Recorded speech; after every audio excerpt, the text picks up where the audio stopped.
10 easiest ways to make quick money.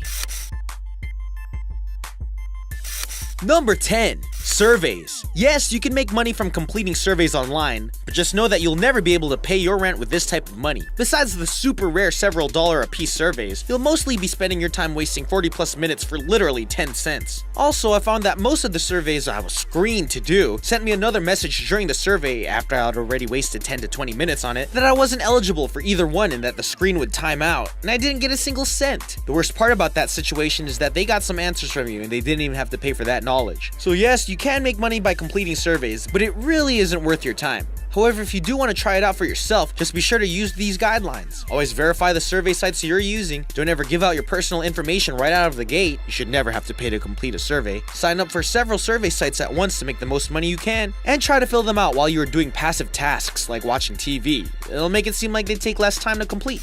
Number 9. Becoming a product tester. Product testing can be a good source of income for more than one reason. First, you usually get to keep the product you're testing, so there's that. Second, you get paid to give your opinion about something you're most likely going to buy and try out anyways. Now, keep that in mind, it is hard to just go out there and tell Xbox you want to test out their newest game, free of charge. Good luck with that. How you will need to start off is by reaching out to startups that have products that interest you. Ask if they'd like to trade their product for a testimony or a review of the item, free of charge. You get the item for free, and they get some free advertising. While this may not always work, it is best to start small and work your way up. The more products you review, the more credibility you will earn with bigger, better companies. Number 8.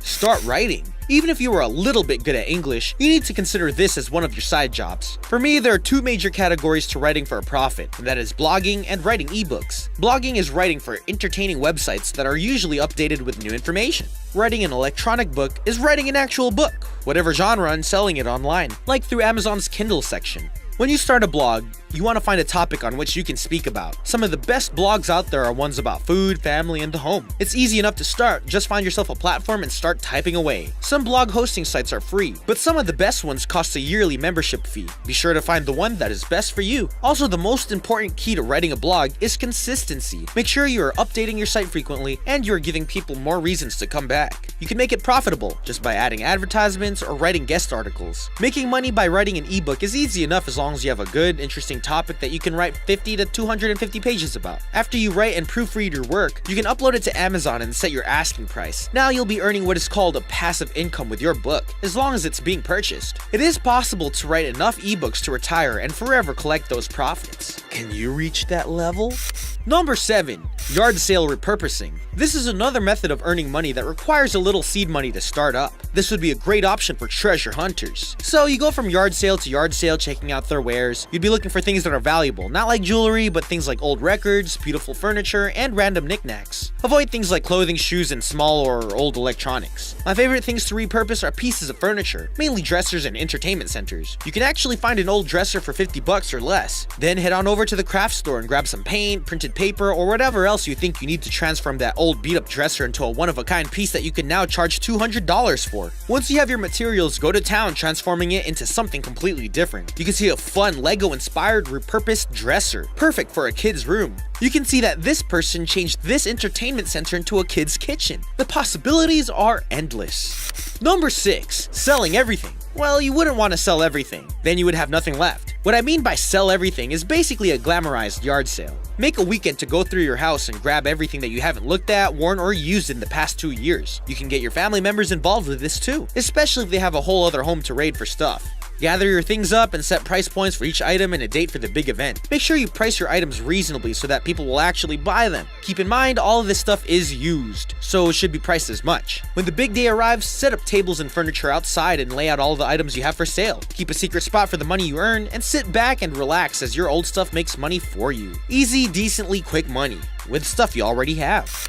Number 5. Crafting. For quite some years when I heard the word crafting, my mind would wander to images of old ladies knitting or sewing some 1930s dress patterns. But I really couldn't have been more wrong. Crafting can be anything from making mugs and jewelry to making welded sculptures or web design graphics. So a super easy way to make money is to make craftables. This is an instance where you would have to spend money to make money, but the good outweighs the bad, 100-fold. Take this for instance, my homegirl wanted to make and sell mugs with quotes on them for her Etsy website. For those of you who are new to the game, Etsy is an online marketplace where people can go to buy and sell their handmade crafts. You can find anything you could imagine on that site. If you haven't, you should go check it out. I know that she can purchase blank white mugs at the dollar store at $1 a piece. So she goes and buys 6 and writes quotes in fancy handwriting on the mugs in black Sharpie. Then she bakes the mugs in the oven and gives them a final glaze. She posts her finished items to Etsy and sells all 6. Now, since she included shipping and handling in the original price point, she didn't have to come out of pocket for that. So after buying all the mugs and paying all the small posting fees on Etsy, she spent about $10, then ended up selling each mug for $6.50 each. That means that there's a $29 profit on top of the $10 she spent to make the money. See how easy it can be?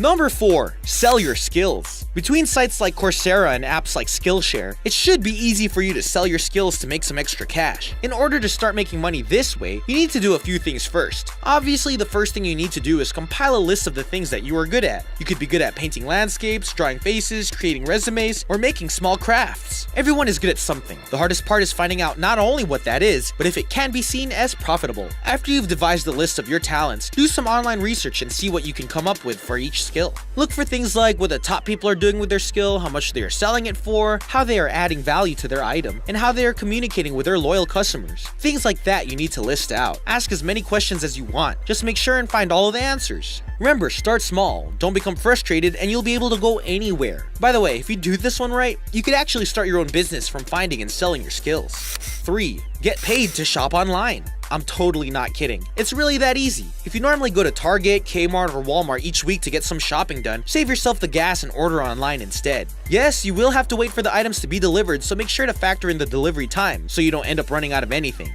However, if you create an account with a cashback program like Ebates, you actually get paid to shop Walmart through their site. I know it sounds fishy, but believe me, it's a real thing. Here's how it works. You create an account and log on. You choose what website like Walmart or Kmart that you want to shop at, then Ebates takes you to that actual website, and you shop like normal. You check out and pay for your items like normal. Then, according to your preference, you can have a check cut and sent out, or you could wait until you've done more shopping to have a chance to earn a bigger check. So in the end, you bought the items you already intended on buying, saved gas and the headache from actually running the errands, and you get a check in the mail for shopping this way. Easy peasy. Oh, and using Ebates is free.